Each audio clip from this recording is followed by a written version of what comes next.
Welcome to BigCountryPreps.com. I'm Evan Wren, and this is the Countdown to Two-A-Days series.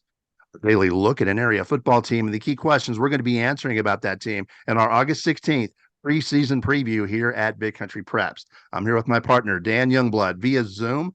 And tonight, Dan, we're talking about the Snyder Tigers.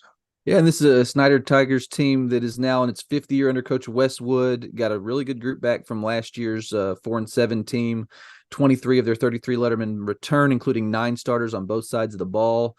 And that's from a team that was really, obviously the record doesn't necessarily show up, but it was a really scrappy team. They had a whole lot of season-ending injuries, like double-digit season-ending injuries to kids who were starting caliber players. Managed to overcome that to get to the second round of the playoffs, and now they've got a ton of that experience back this year. So I think there's a lot of people pretty excited about the possibilities for Snyder this year, and we'll discuss what it's going to take to kind of reach some of those here in a few minutes. All right, before we get into tonight's show and take a look at the Snyder Tigers, we want to remind you, YouTubers, to please hit the subscribe button.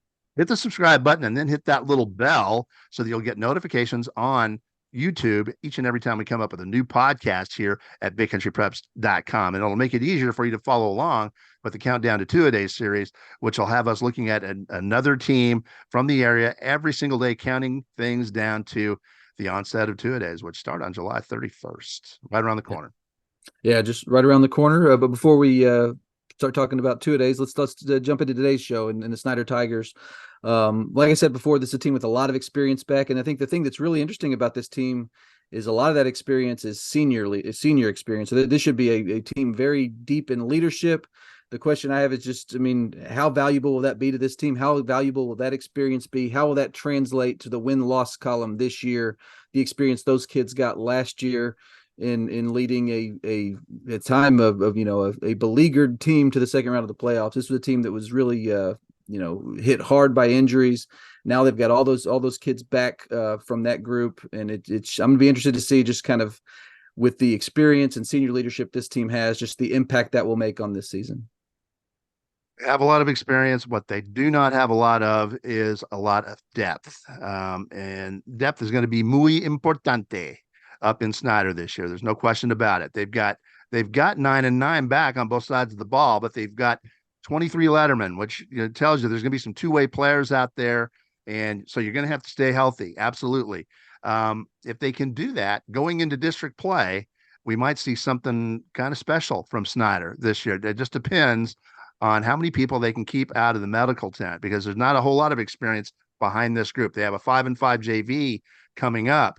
So you'll have to pick and choose who can step up and be ready for Friday nights. It's just they're going to have to stay healthy. Yeah, that'll be a big key. One thing I think was probably good for them was to develop some of the mental toughness they had to last year in dealing with all of those injuries. That's something that should translate a little bit. One other question I have, it's about kind of regarding the schedule. They played a really tough non-district schedule last year. This year they've got that reversed. Went 2-4 through non-district last year. I'm interested to see if maybe they can get off to a little bit faster start of wins and losses from the wins and losses standpoint, and maybe build some momentum heading into district. This is a tough district when you look at everybody in it. You've got, it's only a 5-team district, but you're talking about a Wichita Falls Hershey, which has been, one of the powerhouses in that region for several years now. Midland Greenwood is a really good program. Graham, and then what is expected to be an improved Sweetwater team. So I think with the strength of that district, you're definitely going to want to take some momentum, carry some positive energy into that district schedule. I'm interested to see if maybe they can, win a few more games in non-district, get off to a little bit better start so that they're able to kind of ride that wave, because they jump right into district with a game against Greenwood, and we'll go deeper into the schedule here in just a minute. But I think that's going to be important. I think it's going to be important to get off to a fast start and be able to kind of build on that momentum. Absolutely. I agree with you. And let's take a quick look at that schedule for Snyder in 2023. I think this non-district schedule is tougher than it looks, Dan. They've got Slayton on the road on August 25th. They've got Levelland at home on September 1st, at Canyon Randall on the 7th of September, and then at home against Monahans on the 15th, which is never easy.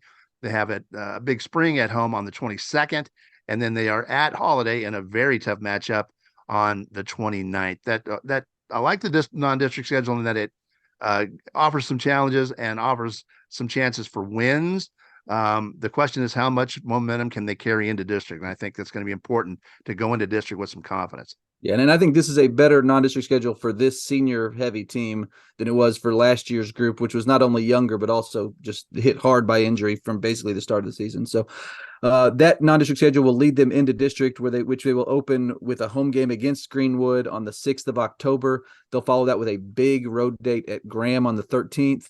Then they'll come back home on the 20th to host Wichita Falls Hershey. They'll take their open date on the 27th, and they'll wrap up with their rivalry game against the Sweetwater Mustangs on November 3rd. That is on the road at the Mustang Bowl. So with a 5-team district, there's no margin for error. And this is, like I said, Sweetwater, you expect them to be better in year 2 under Coach Lucas. That's a tough schedule throughout, but it should be a fun one to follow. I think this is going to be an interesting Snyder team this year. All right. And with that, it's about time to wrap up tonight's edition of the Countdown to Two-A-Days series, the Snyder Tigers. But before we do that, we want to remind you that August 16th is the big day here at Big Country Preps. That's the day we release our annual preseason football preview, which is the most comprehensive look at Big Country area football of any media source you're going to get. We have more than 40 11-man team previews. We'll have a 6-man preview as well. We'll have more than 40 player features. We'll have opinion pieces, predictions, videos, stats, you name it, we're going to have it. And it's a ton of material. Don't forget to sign up August 16th.